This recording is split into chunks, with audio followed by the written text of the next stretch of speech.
Welcome back to Missing. I am Tim here today with Lance. Lance, how are you today? I'm doing great today, Tim. I am feeling pretty good that you seem to be on the way to feeling much better. I feel like your health is on the mend here. There was a rough few days for you. How's everything going? Yeah, thanks a lot. Yeah, I'm sure listeners can hear it in my voice in this intro and in the interview with our upcoming guest. But yeah, doing fine now. Definitely a week of not doing great, but we're back here with a brand new interview with a really interesting guy named Colman Ryan. He is a private investigator, and he works out of Texas. He works for the firm called K-Griff, that is the same one that Jason Watts works with. So they're both PIs in the same area. They know each other. And Jason Watts actually introduced us to Colman Ryan because of what Colman has been doing. It's really unique stuff. He has been solving missing cases using digital forensics. And he's very humble about it. He's saying that he's not doing anything special, that anybody can do this, but I'm not sure that anybody can do this. What he's doing is really unique and takes a lot of focus and a lot of sort of mental fortitude. Like the stories he was telling, I would probably have the patience, maybe like an eighth of the patience that he would have to get into a phone, to explore all of the softwares and everything to try to triangulate where something or someone is. It takes a lot of, like I said, mental fortitude. So good on him for what he's doing. And it seems like he's developed this little niche of runaways and finding runaways for families. And he's applying all of this knowledge to help families bring back someone who has, left on their own accord, typically somebody under the age of 18, which is a very cool thing that he's doing. Yeah, it sure is. And he said that news outlets contact him when there are new missing persons cases because they know that he is kind of the go-to guy for I guess runaway teens is one way to look at it, I think. And that seems to be a lot of the cases that he has worked on and solved. And because they are under 18, it's not like you're going to find his name out there paired with a person who was missing. These articles are anonymous as far as the person missing goes. But there are articles out there with Colman Ryan speaking about this stuff, and it's pretty impressive. And so we talk a little bit about his methodology and about his solves in the first half of the conversation. The second half of the conversation, we get into the disappearance of Jason Landry from Lulling, Texas in December of 2020, December 13th. And that's one that Jason Watts has worked on as well, and that's one that Colman is trying to work on as well. And during this interview, he does try to emphasize, and again, very humbly so, that he has a lot of luck when it comes to his solves and when he gets these leads and he follows up on them and he gets some results. But with luck, I think he says the luck is only there because of the tenacity that he has to bring it to that point where the luck becomes present to him. So however he gets this luck in order to figure out some conclusion or some significant lead with Jason Landry's case, we wish him all of that aforementioned luck. But another impressive part of what he's doing, and Tim, you mentioned K-Griff, the firm that he works with and works for. You can check that out at kgriff.com, and that's the letter K, G-R-I-F-F. It's the largest female-owned full-service investigative agency in the nation, and it's headquartered in Houston, Texas, and it is owned by Kathy Griffin, who's a licensed private investigator. So pretty cool organization there, a good affiliation for Jason Watts to be a part of and for Colman to be a part of, and hopefully we can even reach out to them and have them on the show as well. That would be really cool to be connected with this organization. Okay, so we're going to throw it to the interview now. Please follow us on social media at MissingCSM. We're going to break quick for commercial, and we'll be right back with Colman Ryan.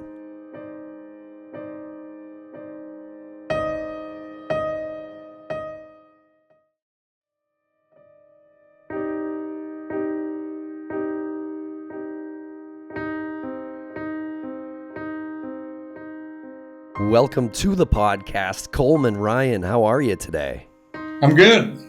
Great to have you, and you've come highly recommended through a mutual acquaintance, a very good friend of ours, and he quotes by saying he's able to do some awesome stuff with digital technology. You're the man that helped get him licensed. So Jason Watts is the person I'm speaking of, and you are Colman Ryan, and he has connected us. So welcome to the show. Can you fill the audience in on who you are and a little bit on your background? So I'm a private investigator. Specifically, I'm a digital forensic investigator. So my background is I've been in IT for 38 years. So day in, day out, I work on the latest technology. Google platform, Microsoft platform, Apple platform. So for me, it was just kind of a natural progression to solve both cyber crimes. That's initially what I started doing when I became a digital forensic investigator. And then later, all that knowledge was very well suited for locating missing persons. In fact, in 2014, I had a cell phone and gun stolen. And I had set up, phone tracking for a lot of my customers. I really wasn't into it and really wasn't doing it. I'd never had a phone stolen. And then that all changed. So the thief that stole my phone and gun took my phone and got a new SIM card on T-Mobile. So he thought he was safe. He thought he was good. The mistake he made was he did not factory reset that device. So my Gmail account was still linked to it. So a couple of weeks later, I see it pop up on GPS. And it was at an apartment complex. So you really can't do anything with that because that's not like specific enough to get a warrant. But is in the next few days, I figured out how to push software into that phone where I could do everything. I could do everything you could do with a phone as if you had it in your hand. I mean, listen to every call. I could make the phone dial. I had access to all the text. So this went on for 2 weeks. And then finally I went to HPD, the Houston Police Department. And a couple of cops came over here, sat down with me. They said, man, we will take your case now. We will get to work on this now. They said, your evidence is so good that we will absolutely move forward. And what was going on was this guy was running a fence and drug operation, stealing things and selling them, and then big into the drugs and guns and stuff. So probably in about 3 days, they got a warrant. And warrants are tough to get. You really had to have good evidence. But I had very good evidence. So they wound up getting a warrant, going in there, shut the operation down. I didn't get my gun back, but I really wasn't bummed out about that because I never would have been motivated to put that much effort into learning all of these techniques as far as tracking people down. And, I call that my boot camp. It was definitely like a boot camp for me. And so many of those skills that I learned doing that, I now use locating missing persons. It's been invaluable for sure. I'm just curious what software, that's impressive, by the way, but I'm just curious what software you pushed into the phone and how did that happen? Yeah, the product is no longer available on the Google Play Store. It was called Android Lost. Okay. It was a free app. This guy in Europe or something created it. And it was phenomenal. I mean, every single feature worked. Now, fast forward to these days, I could never do what I did back then because they have more restrictions on these phones now. To install a product like that, you pretty much would have to have it in your hands. At that time, you didn't have to do that. And he had this other cool utility called Jumpstart. So what Jumpstart does, and let me back up a little bit. A lot of people don't realize you can install apps on your Android from a computer. You just go to the Google Play Store, log in, say install. It'll say which device. Now you're going to get some prompts on the device, usually for like admin access. What Jumpstart was able to do back then was do that for you. So I went through the process, and then I'm seeing all these texts. And it was kind of funny because I said, man, I know what I'm going to do. I'm going to take pictures, video with the phone. The problem was in that apartment, it was very dark. And then I thought, wait a minute, I've got total control of this phone. I'm going to look down in the pictures. Maybe this guy has already taken pictures. Taking the pictures that you himself. want. And he did. Perfect pictures. Perfect. But yeah, it was crazy because the location of the apartment was just like a mile from the theft. And so I would go over there, and at one point I dressed up as like, I kind of look like a Comcast cable guy. And, you know, I do IT and I do cabling, so I had all this gear on, and I walked right past his open door unbeknownst to him. And what's really interesting is, I mean, I had everything on this guy. I had his driver license information, but on his driver license, it said he was in apartment 198. So what I was able to do with Google, I went down to street level. When I was looking at the GPS, it put the red balloon right on this door. And I zoomed in. Well, it was apartment 199. I said, well, that's not bad. It's one off. Actually, it was upstairs from 198, upstairs and like one over or something. Well, when HPD got involved, they called me back and said, hey, he is in 199. The deal is he got evicted from 198 and he moved in with this other criminal in 199. And I'm like, wow, this stuff was just incredibly accurate. So you find yourself sort of, I guess, stumbling into this way to track your phone. Did it surprise you? Yeah, it did. I never really thought about it. I wasn't big into my phone. My phone was kind of an annoyance. I had never lost a phone or had one stolen, so I'd never set that stuff up for me up front.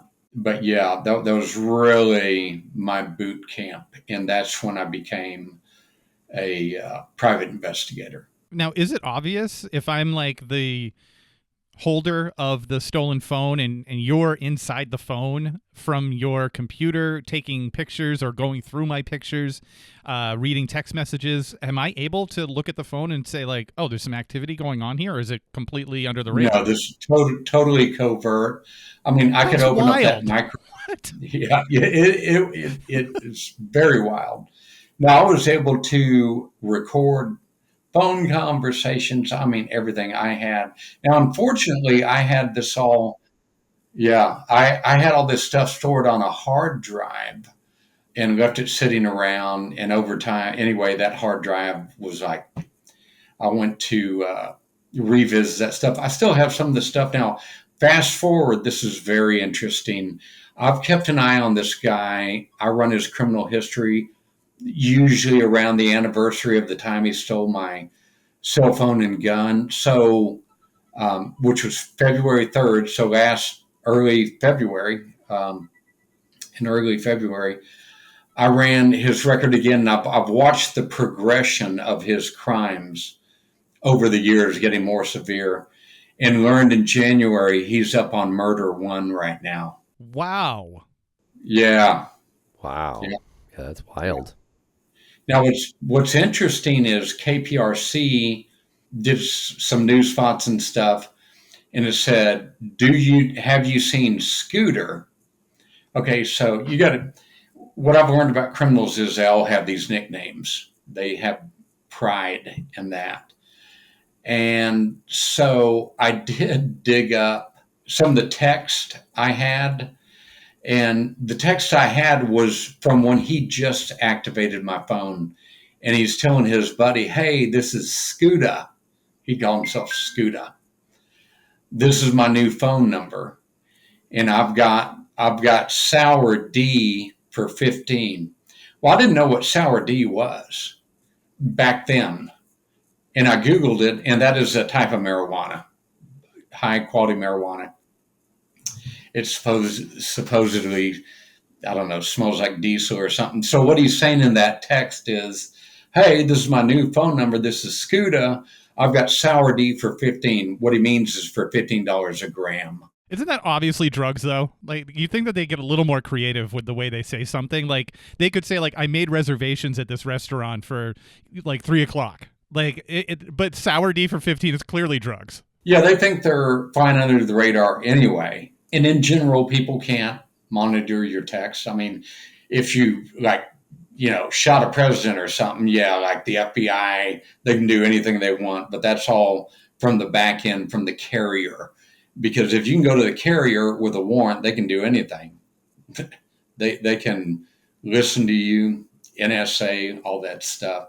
That's a whole different ballgame. But in general, the average citizen would have no concerns about that. Now, what's interesting, when HPD went in, they basically had a no-knock warrant. And what I was able to tell them was this guy had a shotgun in there. So 8 HPD officers served the warrant, and they were in full SWAT gear. So this guy believed it was like SWAT. And then the lead investigator called me back. He said, hey, it went good. Thank you for telling us about the shotgun. So, yeah, it was a big success. And definitely, like I said, it was my boot camp. So I don't really mind that, I lost my $400 pistol. Now, this is interesting.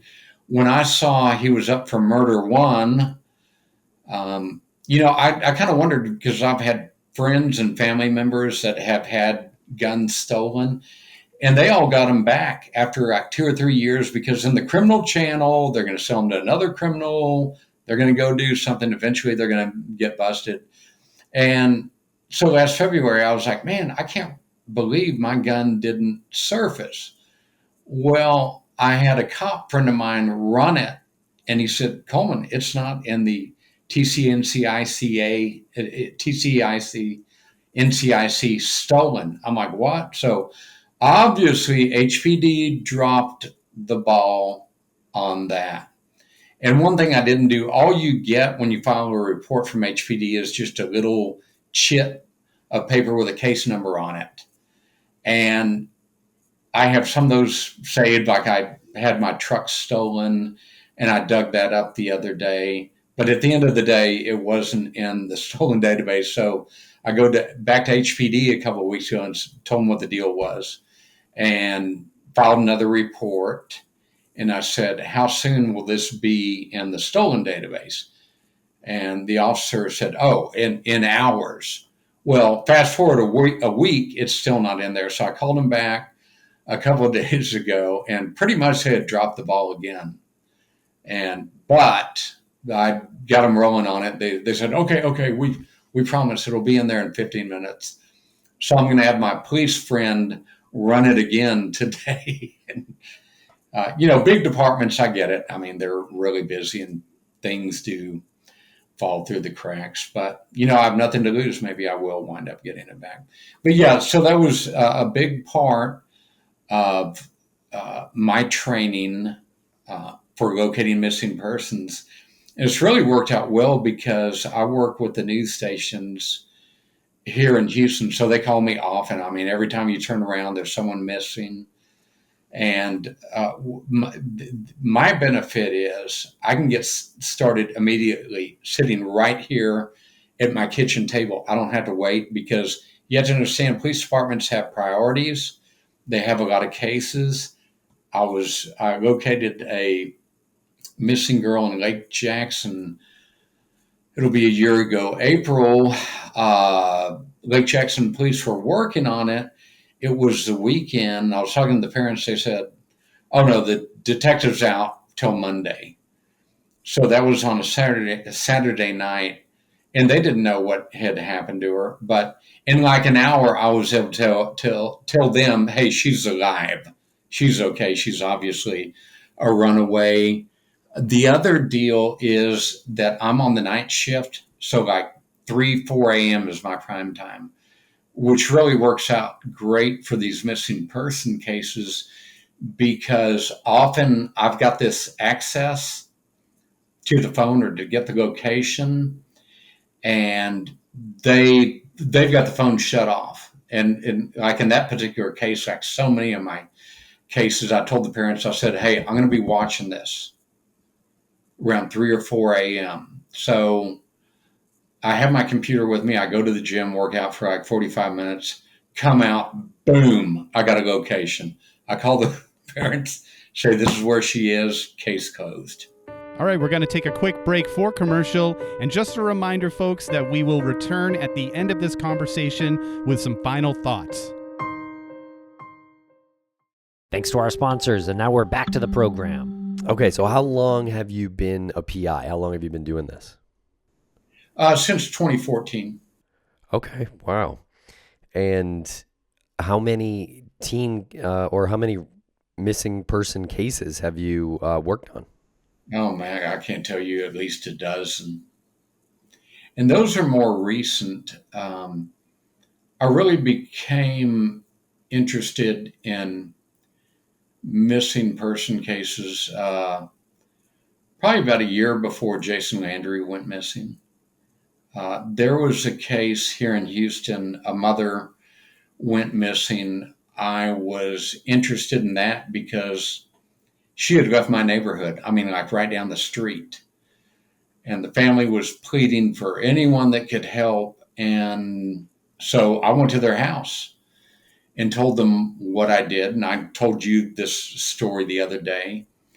I had never seen a more perfect situation where I could have, but now I was confident she was deceased. Her OnStar and her phone went off at the same time. So to me, I'm saying, okay, she's underwater. That's very typical when you see that happen. But what I was shocked about, the family member, her sister, who really dealt with the FBI and the Houston police, they never asked the questions that I asked. The questions I asked were, does she have a phone? What type of phone was it? Did she use a computer? And who pays her cell phone bill? Who has control of it? The mother had total control of the cell phone service. There was a laptop at the house that they could get into. A lot of times the family may have an old laptop, and I'm real big on that. I cannot tell you how many cases I've located missing persons because I asked the question, are there any devices, phones, tablets, computer they used previously? I don't care how old they are. That doesn't matter. And they, I jar their memory and they say, well, we've got a laptop, but she hasn't used that for 2 years ago. Why would that be any good? Well, the answer is when we start using this technology, we all have an email or two, and you're always going to be using those email addresses. So really, everything I do always revolves around email addresses because you may have, a Gmail account, whatever, at gmail.com. Then you get an iPhone and you go create an iCloud account using that Gmail name, but you're really creating another account, even though Apple lets you use whatever at gmail.com. Now you have 2 accounts. But if I can get control of that Gmail account, I can typically ultimately get control of that iCloud account through a recovery, password recovery, stuff like that. Now, and if I have a situation where they have a laptop, I never, 95% of the time, I stay right here at my kitchen table. So I'll tell them, hey, if you can get it turned on and connected to Wi-Fi on the internet. I use AnyDesk. It's popular free remote control software. So usually in 15, 30 minutes, I'm in a computer the missing person used, and then I've got tools I can run in seconds. It's going to harvest any username and passwords ever logged into various services. I mean, in seconds. And this stuff is all free. This is free. I really don't use. Occasionally, I have to break into an Android phone, so I may spend $30. Androids compared to iPhones are easy. iPhones, you really cannot break into those. You have to send them off. So, occasionally I'll have to spend $30 to download some software to break into an Android. But yeah, that's where I have my best success, is getting my hands on these devices used previously. I mean, that's really been the key to all the cases I've been successful.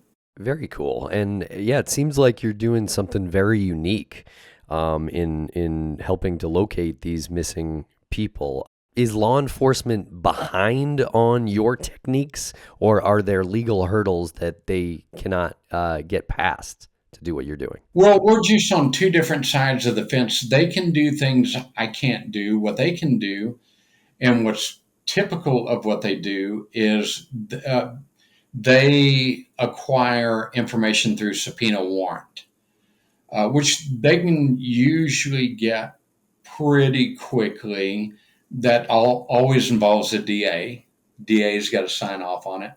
The problem with subpoena warrant is they're very narrow and specific. So if I want to Google information, I have to spell out what I want, and that's all they're going to get. So my approach, everything I do is from the consumer-facing side. In other words, what the public has access to. And so I just know a lot of things they would not have knowledge of. And I'm in no way dissing them. You have to understand that they're just police officers. They're not IT people. So I just have techniques I use they have no knowledge of.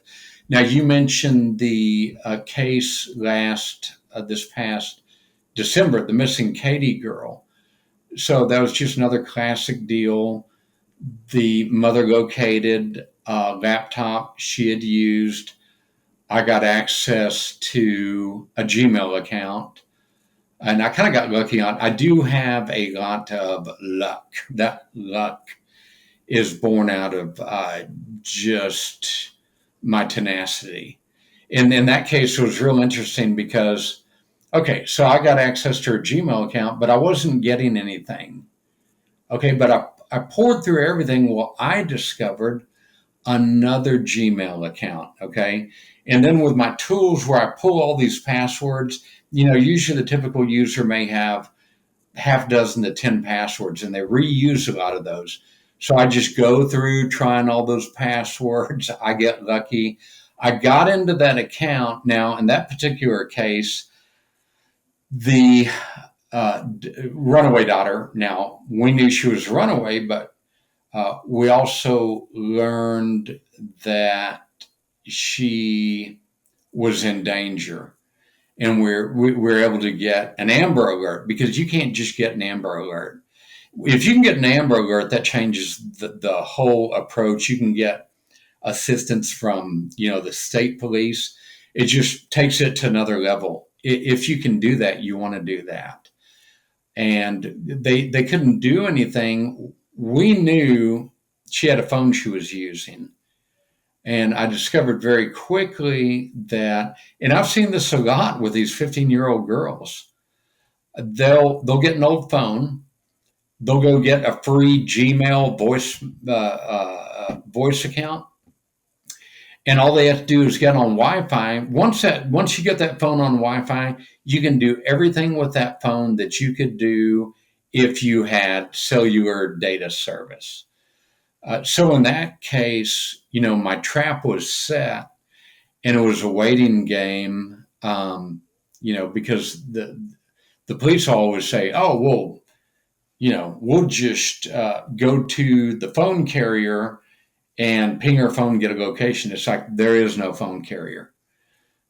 So in that case, like so many cases, I just set everything up. It's a waiting game. And in that case, I got good locations on her, contacted. And at that point, I'm out of it. I turned it over to the police and I'm done with my job.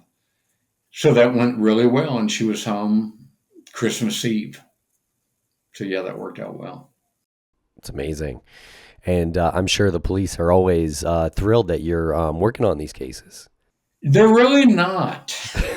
No, I'm usually at odds with them. They believe a lot of PIs are wannabe cops or maybe we're idiots. But I had told you about a case a year ago, January, where a young girl had been missing for 3 months. And the news station got in touch with me and I talked to the mother. And the question I had was, okay, my first question is always, do they use phone? What kind of phone is it? Because if it's iPhone or Android, I'm going to have a different plan of attack. And I said, okay, did she use any other devices? She said, no, she only uses that iPhone. But doing this for so long, I know that's not likely. I said, okay, let me rephrase the question. I said, are there any devices anywhere she ever used previously? Laptops, phones, tablets? She said, well, there's no laptop we put in storage about a year and a half ago, but that wouldn't do any good because I'm like, no, trust me, I need it. So she got that to me. So the result of that was I located the girl in 15 minutes. A sheriff's department had been working on it for a month. And I don't doubt, eventually, yeah, they would have found her, but the sooner the better. You're saving manpower resources and, in this case, freeing up 2 detectives. So we quickly got that information to the detective and they headed out to Denton. At the end of the day, they get the credit because they really had to do the hard work. My job's really easy. I don't have to leave the house. But after that, I was told that the lead detective wanted to talk to me and I called her and she didn't answer and I left a voicemail. Well, shortly after that, I get a call from the sheriff's department. It was a sergeant. I said, oh, I suppose you probably want to know how I was able to locate her. He chewed me out and said he was pissed and said, we could have done this. We could have solved this case. The mother was not forthcoming with us. I said, y'all didn't ask the right question. But, the point is, why would he be angry anyway? They got the credit. I just got them a very good, qualified lead. So, no, usually I'm at odds with them. They're not receptive. Now, some of them, that case in December initially, the detective was a little standoffish. He was like, what makes you think she's in these? I said, well, her phone's there. Okay. I don't know if she's there, but the phone's there.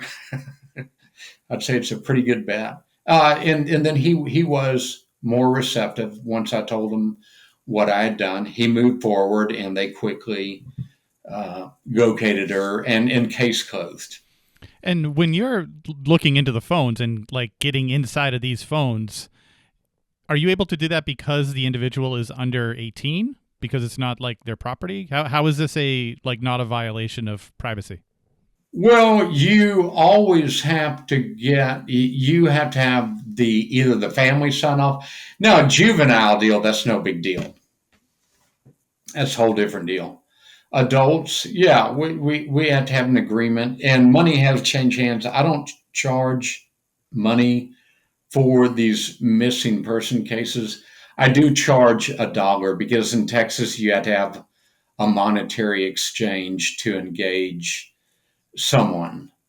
But beyond that, no, I don't charge for doing this. Now, but it's interesting you bring that up, the privacy. So when I got control of my stolen phone, and this is unbelievable, I was going to the Bel Air snack shop pretty much every day. And there was a Harris County probable cause judge that ate there every day. And I was sitting there with my laptop. He's like, "What's going on? What are you doing?" And I was listening to phone calls, and uh, he believed I may have stepped over the line. He said, "Oh man, I can't believe everything you're doing. But answer this question: are you sure this phone that you're monitoring is yours?" I said, "Joe, absolutely. If it wasn't, I wouldn't be able to do this." He said, "Okay, you're good because there is no expectation of privacy on a stolen phone." Now, what's more interesting is so when HPD went to Harris County to get the warrant, who do you think they randomly wound up approaching for the warrant? It was my friend Joe, the judge, probable cause judge. And when they started talking, they said, "Oh," he said, "I know all about this case. Yes, I know Colman." So he quickly signed off on that warrant. That, yeah, it was pretty unbelievable. So yeah, you can't. Let me give you an example. We do get calls at our agency. People will say, "I need you to hack into my husband's email." It's like, no, no, no. "I need you to tap his phone." It's like, no, we can't do that. We don't do that. No. So yeah, that is a big deal, and you're right. So it depends on the situation. Someone can't come to me and say, "Hey, I think my husband, my wife is cheating. I want you," which, potentially, theoretically, I could, but no, we're not going to do that. I mean, that's not going to happen. All right, we're going to take a quick break for commercial. And just a reminder, folks, that we will return at the end of this conversation with some final thoughts. Thanks to our sponsors, and now we're back to the program. Now, tell us a little bit about the Jason Landry case.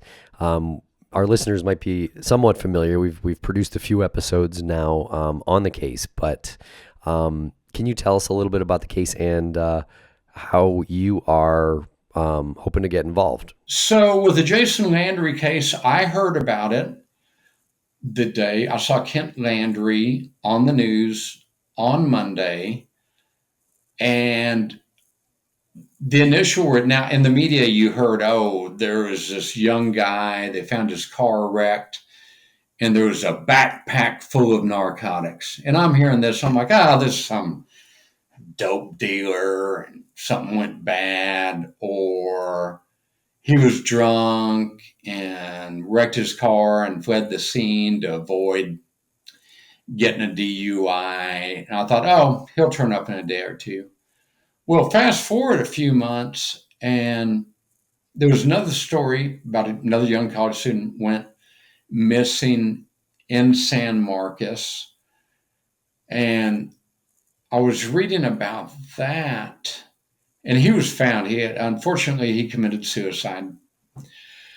He was found close to his apartment in a treed or wooded area. I started reading it. I'm like, okay, is this that case I heard about back in December? And anyway, I quickly learned, I'm like, holy crap, this young guy out in Lulling was never located. So I was shocked. I'm like, that's weird. And so I started looking into the case.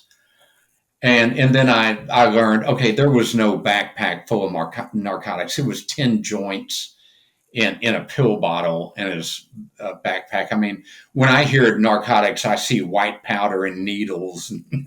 That's what I'm thinking. Yeah. So I learned very quickly that was just way overblown. That was the media getting their wires crossed or whatever. Now, also my interest was, so Jason was 21 when he went missing. It was his first semester, the fall semester at Texas State University. He left his apartment about 5 minutes to 11. And that was typical for me. So in 1983, I was 21 years old. It was my first semester at Texas State.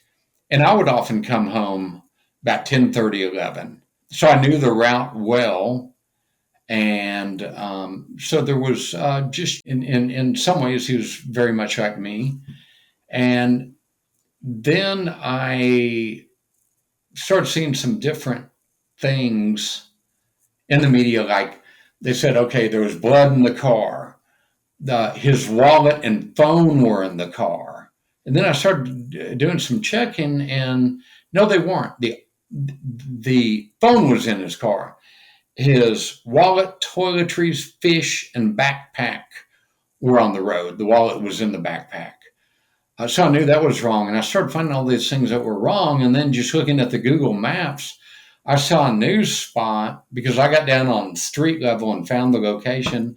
And I'm like, the location I'm seeing in this news spot is off by at least a mile. And so I called a PI that was volunteering on the case and said, hey, I'm a digital forensic investigator, PI in Houston. I've got some questions about the case. He said, no, I can't answer anything. I can't answer any of your questions. So at that point, I said, you know what? I'm going to Lulling. So that's exactly what I did. In April of 2021. And the first place I went to was the crash site. So over the past, 4 years, I've spent a lot of time down there, met a lot of the locals, and I've got a lot of knowledge about the case. And one of the biggest problems with that case is if there was GPS data, the entire path to the crash site, that could change everything. And here's why. When Jason crossed Hackberry Street, there was GPS data that could be acquired. The entire path that Jason Landry's vehicle traveled, that may result in solving this case.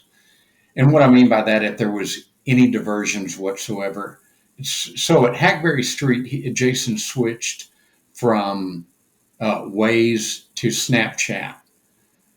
And what the police are saying, because he did that, Waze backgrounded, and it was no longer doing GPS tracking. So from that point on, all they had was cell tower geolocation data, which can be accurate or not. I mean, it can be off by miles. So they really don't know the exact path from Hackberry to Salt Flat Road. There may have been some minor diversion. And if there was, and if that could be discovered, that could change the whole case. So, yeah, I've been going down there for years, worked all but one of the Thump Fest.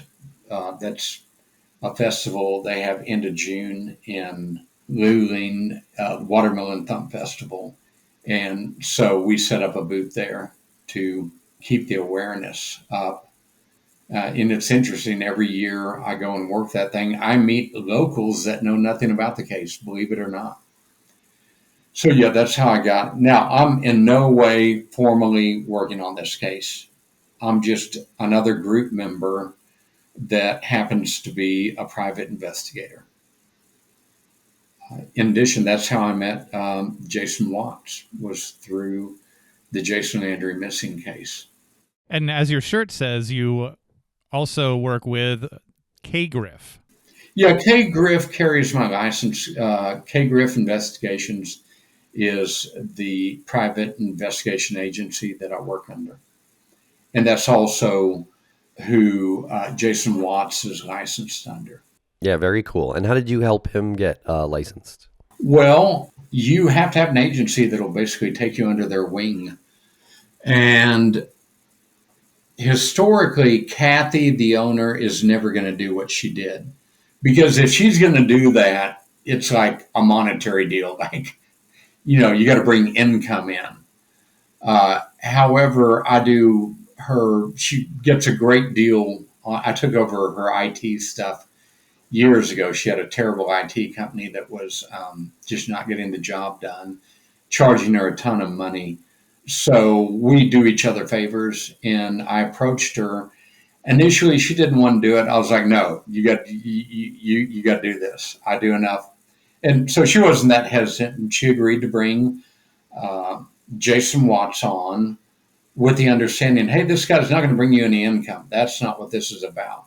It's really going to help him. And, I bragged about him, and I do brag about him, because you've got a civilian, hardworking father, husband, who located Brandon Lawson after 9 years.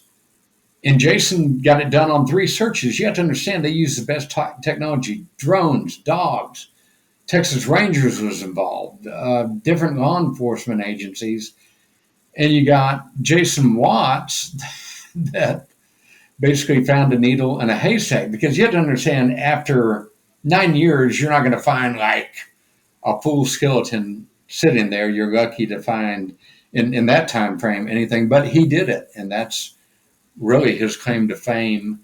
And he is so motivated. He's such a good guy. We've really become close friends. And, it's a good thing, because I can't do what he does, and he doesn't want to do what I do, and kind of vice versa. I'm not a boots on the ground guy. He's a younger guy. He can get out there in the elements and do that stuff, but he's so motivated. It's just a matter of time before he locates another deceased missing person, in my opinion. I mean, he's just so motivated, and he's so into it. He's not a real high-tech guy. Like, he kind of thinks what I do is like impressive. It really isn't. I've just been doing it so long. I'm not smarter than anyone else, but I am knowledgeable.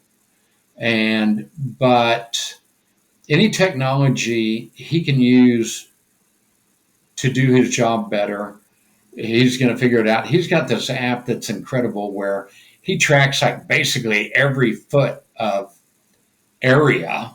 I think every square foot area they search, which is phenomenal, because it's like, he's building this map.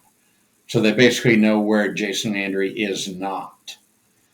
And really, these days, that's the only effort I know of that's going on with that. The Attorney General Cold Case Unit has got the case, but nothing, at the end of the day, nothing has really changed in all these years as far as evidence or anything that would change the case. So yeah, that's how. But yeah, I'm very. I want to get answers for the family. Great family. Yeah, absolutely. And what methods are you hoping to try?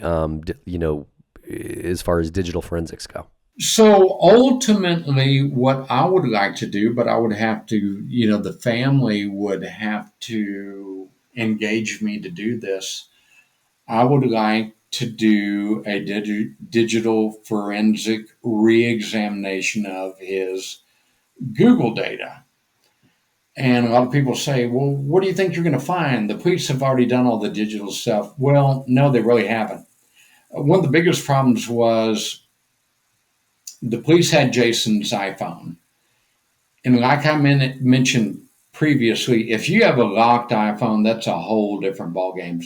Androids usually for me are no big deal. I've broken into more than I can remember.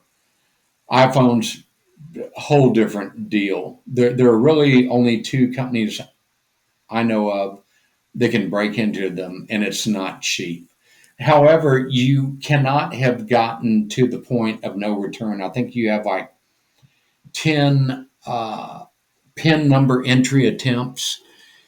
If you exhaust all those, the phone goes into a mode where it destroys the encryption key. And even these companies, it's It's a brick. We call it being bricked. Now, yeah, you can factory reset it and use it again, but any critical data on that phone is now gone. And you have to understand with the Landry case, um, with these cell phones, you got GPS radio, that's always running. Now, it's not always sending that information up through what we call the ISO OSI model. It's this network and application layers where, yeah, it's always recording GPS down in very low level log files that you can't even see. I mean, these are down the operating system, totally separate from the graphical interface, but that can be very valuable. So even though it's not being passed up the layers through an application like to the cloud, it doesn't mean there isn't GPS data on that phone. Well, that opportunity is gone because law enforcement, I don't know exactly who. In fact, it might have been on one of y'all's on one of these podcasts I watched. Kent is saying, basically, he told the police, hey, don't get to that point where they basically shred the phone. Yet that's exactly what they did. So that kind of blew that deal. So if I were to get that opportunity, what I would do, and the police don't even know about this technique. In fact, Jason Watts put me in touch with a Texas Ranger recently that inherited a missing person case from 2017. So I got Jason to get information from the family. I got the phone number he had at that time. I got the Gmail address, and it was an Android. And I'm kind of more giddy when it's an Android because they're kind of easier. Makes your job a little bit easier. It can be. Yeah, definitely. However, believe it or not, I've located more missing persons that had iPhones. So anyway, the first thing I do is I go call the number. And my hope is that someone will answer. And I've had good luck with this historically. So these are old cases. They let the phone number go. Like the Landrys let Jason's number go because there's like, this is pointless to keep paying for this when they believed no benefit can come out of maintaining this number. So in the case that Jason Watts made me aware of recently, that this Texas Ranger had taken over, I called the Ranger and told him what the deal was. But I called the phone number and it was just not in use. So it was at Verizon. So I went down to the Verizon store, and I've got a lot of spare phones, okay, for that purpose. So this phone right here is unlocked, ready to go for Verizon. So I went down to the Verizon store, and I was going to pay for service for like a month, $30, non-contract. But the problem is, I said, can you get me this phone number? They're like, oh, we don't know how to deal with that. So I called other departments in Verizon. They're like, oh, we don't know how to deal with that. I called the Ranger and said, hey, maybe you can make some headway on this. And he's like, even we couldn't. You wouldn't think it would be that difficult. It's like, okay, if this number is not in use, I mean, the way they work is the phone stores and stuff like this, they're allocated pools of numbers. That's all they can dish out.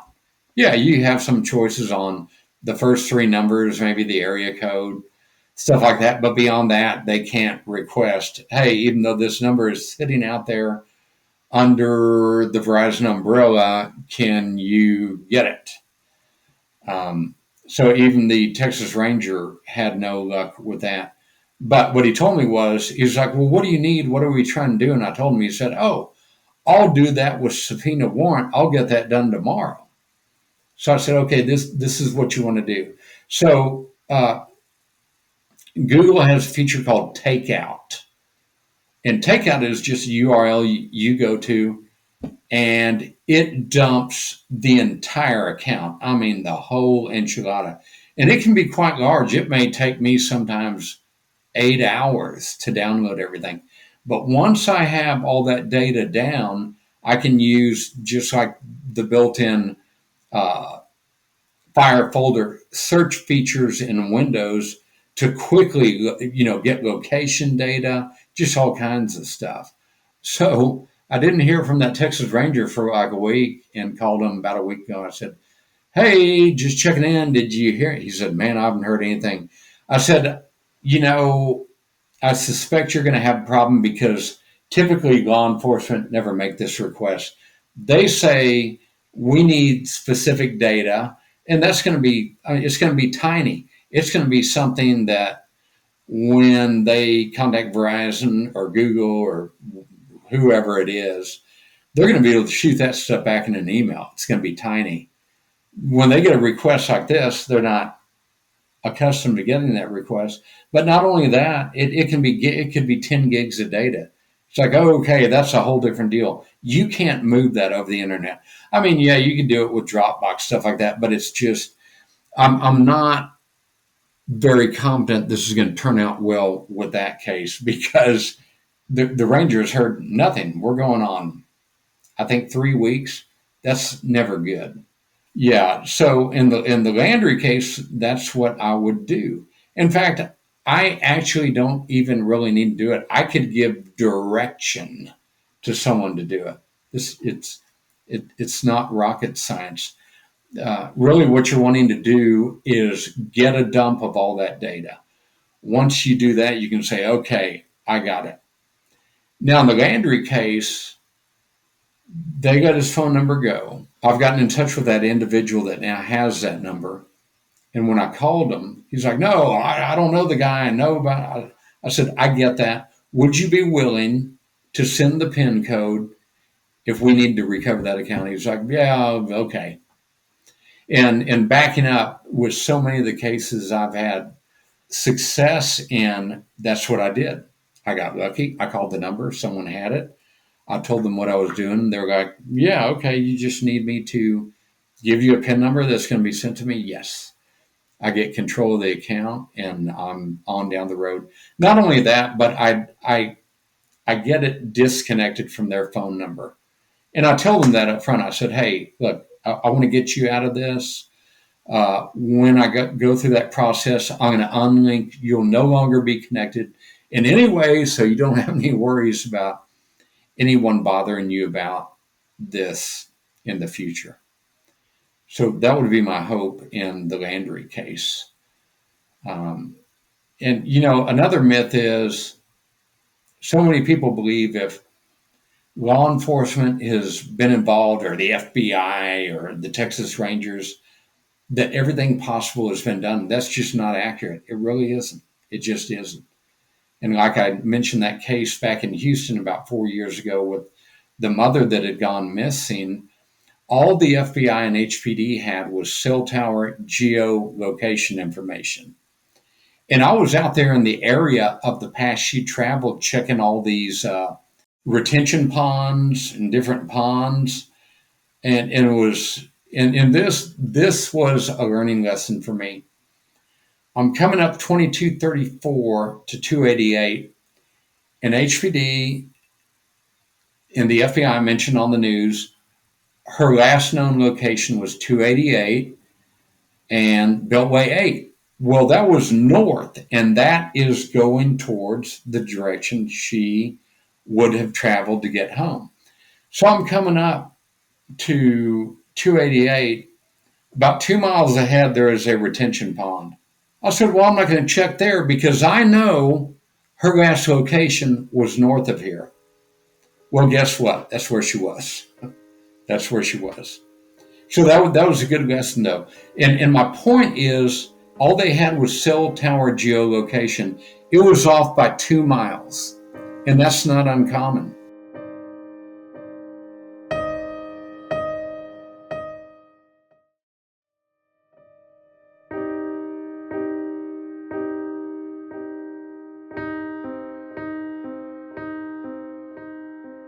All right, and we're back here for final thoughts after the interview with Colman Ryan. Really interesting guy. I love that southern drawl and that mustache, Lance. Yeah, and he's in really good shape, and I want to say that he said he was like 20 years older than us. I feel like he looks like maybe 5 years older. I don't know. He's yeah. I mean, 20 years old. Maybe he thinks that we're in our 20s. Maybe he thinks I'm not 62. But yeah, looks really good for his age. You mentioned that handlebar mustache. I'm pretty sure that's what it's called. But it is that Southern drawl. Like, I would probably, after an hour of speaking with him, tell him some like life secrets if he had that certain question that was delivered in that Southern drawl. It just, I don't know, something about it. It just brings out some level of comfort. And I don't know if he knows that and uses it in his investigations, but either way, it's effective. Yeah, very effective and really impressive and effective what methods he uses. I'm kind of in awe, and and frankly, I don't really understand a lot of it. Like we're pretty technical people. Like I would say, much more technically savvy than your average person, but we're not even close to what he's up to. No, again, like I said, I would have like an eighth of the patience if I was going into these different softwares and trying to hack into phones. Like his whole thing started when he hacked into his own phone, which was stolen. I think I would give up on that pretty quickly. I would just assume, like, I don't know how to do this, and it's just easier for me to go get a new phone. Yeah. I mean, I'm sure he uses a lot of trial and error. I did like when he showed how many devices he had around him. I thought that was funny. I suppose that's probably part of his methods, being able to use different kinds of devices to try to log into certain Google accounts and things like that. But yeah, it's pretty impressive stuff. And it's kind of, I don't want to say sad in like a negative way, but it is like, I feel like he's got something that he's doing that should be shared with police agencies across the country. Like, I don't know if that's him teaching these methods. I mean, I don't know how many other people do this, what he does, but I'm sure it's not happening in every police station across the country. And there are certainly not a ton of people like him. We're pretty involved in the missing person community, and he's the only person I've ever heard of who does anything close to this. I know. That is a great point. Everyone who's involved with finding a missing person is either behind a desk, like making phone calls or trying to talk to people and getting information in that manner, going out on searches. All of that is great, but there's this behind-the-scenes activity that Colman is kind of spearheading, and that's pretty exceptional in this, field that we talk about. And it would be cool if he went to law enforcement departments and taught them and gave lectures on how to do this the correct way and the responsible way, and how to make sure that you're communicating with families when you're telling them that you need to get into the personal phone of their child who's a runaway. I actually wrote down a question that I didn't get a chance to ask him, if he thought that there should be training for police, whether it's himself or not. So I wrote down, should there be more training for this?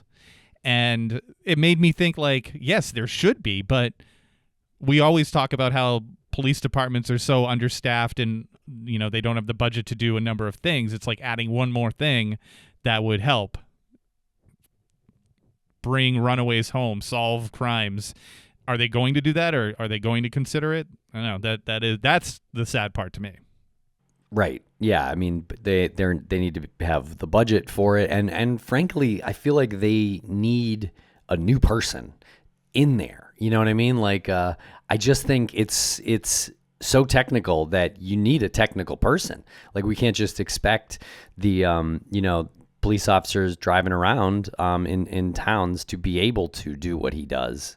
Right. And even grasp the methods, because as we just said, like, I don't even know how to do it. We just spoke with him for an hour. Yeah. And again, he's so humble. I don't know how someone like him would come across as instructing others on how to do it step by step, because it feels like he would be uncomfortable in projecting confidence in this. Does that make sense? Like, he just feels, it feels to me like he feels he's just doing what comes naturally to him. And I don't know if someone in his position would be able to communicate that to somebody so they think that they could do it too. And that's not a negative at all. It's just the humble part of him that is coming across. Yeah, and I think it speaks to how unique his process is. Yeah. And how sort of, I guess, probably misunderstood it might be as well. Like, I just don't really know. I only have one device. I guess we would need several. And then, you'd need to get involved in these cases by calling families of these missing folks and, right away. He calls them right away. And that's one thing we don't do with private investigations for the missing, and really here on missing too. A lot of times we don't cover new cases. I know PIs for the missing doesn't intentionally because they want to give law enforcement a chance first. Yeah. So this is it's a unique experience, what he's bringing to the table, and I really think it's awesome, and I'm behind him 100%. I hope he keeps it up and keeps having major successes with this. Yeah, I hope to have him on the show a number of times. It would be great to have him and Jason Watts come on, or maybe him and Kathy Griffin. Not the comedian, the owner of K Griff. That would be great to have. Or Kathy Griffin, the comedian, could come on too. That's fine. Yeah, we did talk about having him, Colman, and Jason Watts back on to discuss Jason Landry's disappearance in full for a full conversation. So hopefully we'll be able to bring that to our listeners very soon. Yep. All right, everyone. Well, thanks a lot for listening. We really appreciate it. Make sure to tell your friends about this show and about this episode. Thanks a lot for listening. Follow us on social media. Till next time.